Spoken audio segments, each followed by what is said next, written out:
بحبل الله جميعا ولا تفرقوا واذكروا نعمة الله عليكم إذ كنتم أعداء فألف بين قلوبكم فأصبحتم بنعمته إخوانا وكنتم على شفا حفرة من النار كذلك يبين الله لكم آياته لعلكم تهتدون صدق الله العلي العظيم.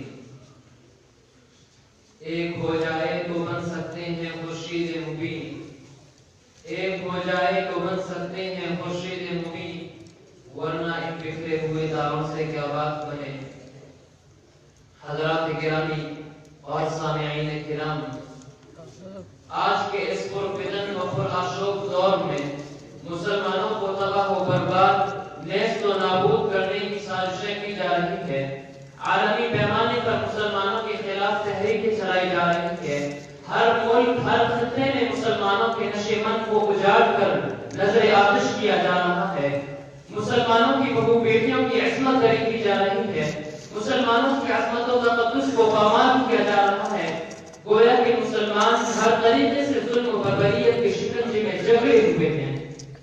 ایک ہنگامہ محشر ہو تو اس کو بھولوں، ایک ہنگامہ محشر ہو تو اس کو بھولوں، سینکڑوں باتوں کا رہ رہ کے خیال آتا ہے. لیکن آخری سوال پیدا ہوا کہ مسلمانوں کو اتنے برے ایام دیکھنے کو کیوں ملے؟ اگر ہم عقل سلیم سے غور و فکر کریں تو یہ بات روز روشن کی طرح عیاں ہو جائے گی کہ ہم نے اپنا عظیم سرمایہ کھو دیا. ہم سے اتحاد و اتفاق کی عظیم پونجی لٹ گئی. حالانکہ ہم کو معلوم ہے کہ اتحاد و اتفاق ایک ایسی عظیم شان دولت و ثروت ہے کہ جس کو غیر قوموں نے بھی قدر و منزلت کی نظر سے دیکھا ہے. اتحاد و اتفاق ملت کا ایک گراں قدر سرمایہ ہے جس نے عرب و عجم، ایران و چین، گورے اور کالے کی عصبیت کو ختم کر دیا. اتحاد الامم ایک عظیم اثاثہ ہے جس کے ہوتے ہوئے معاشرہ تباہ نہیں ہو سکتا. مسلمانوں، یہی وہ اتحاد ہے کہ جب ہم نے اس کو گلے سے لگایا تھا، افتراق و انتشار کی چنگاریاں شعلہ نہ بنی تھی تو ہم پوری دنیا پہ قابض تھے.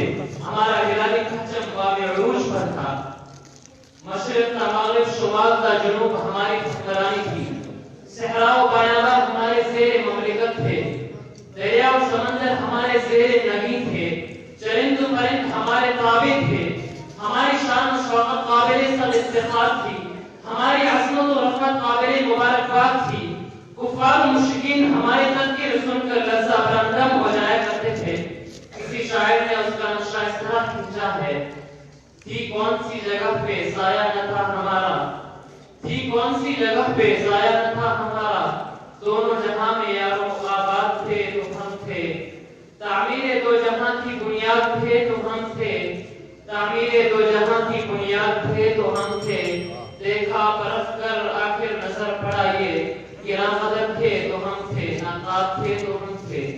الغرض فلاح و بہبود ہمارا جزء لا ينفک بن چکی تھی، جس کو علامہ اقبال نے یوں کہا: مغرب کی وادیوں میں گونجی ادا ہماری، مغرب کی وادیوں میں گونجی ادا ہماری، تھمتا نہ تھا کسی سے سیل رواں ہمارا.